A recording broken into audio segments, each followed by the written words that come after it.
that's it. That's the intro. What is up, guys? Better Something here. In today's video, I want to show you 3 of the weapons that I use to take out rogues when I'm on Lighthouse. Our first weapon here is the Mosin. I use the TAC 30 with this. However, when you add the Raptor rangefinder on the top, like I usually do, that rangefinder you cannot see when scoped in with the TAC 30. So for that, what you're going to need to do is you can either use a handheld rangefinder, which is completely fine, usually doesn't get taken because it's not really worth that much money to sell, or you can use that and then unscope, kind of look at the, the building or, wherever you were scoped in and see if you can kind of get a range on it. But that being said, you can use this with a suppressor. I usually don't, just because I really don't care if it's suppressed, and suppressors are like 60K, 50K, depending. So if you want to save some money, this is going to be like the cheap route.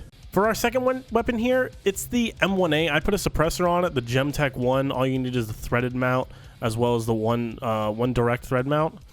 So you just put the Gemtech on it. You can use the rangefinder with this, and you will be able to see it while you're aimed down sight. You do, however, need to have the bender sight. This is the only one that I have found that I can still see the numbers when I'm aiming down sight, so do keep that in mind. And this will only fit on the UTG for the M1A. The next big thing here that you need to follow to a T is the Aimpoint Micro Spacer High.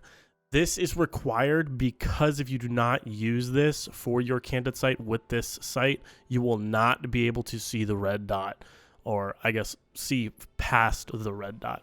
So let me show you what that looks like now. All right, so we're in my hideout. You can see that this canted sight, you can actually, notice the red dot.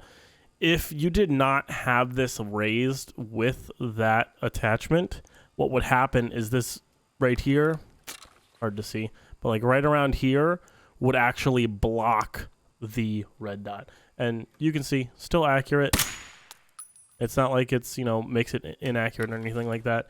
And then this is what your sight will look like. And you can see, you can still see the numbers here. And it is a 3 times or 12 times. So that being said, let's move on to the next weapon. Now, again, you don't need to use the same exact builds that I use. These are just the builds that I enjoy using, and they are not too expensive, for me personally. But when I use a Vepr or just an AK with 7.62, usually I use the Monstrum. If you guys have seen any of my other build videos for any other weapons that I use, I love the Monstrum. It's really good.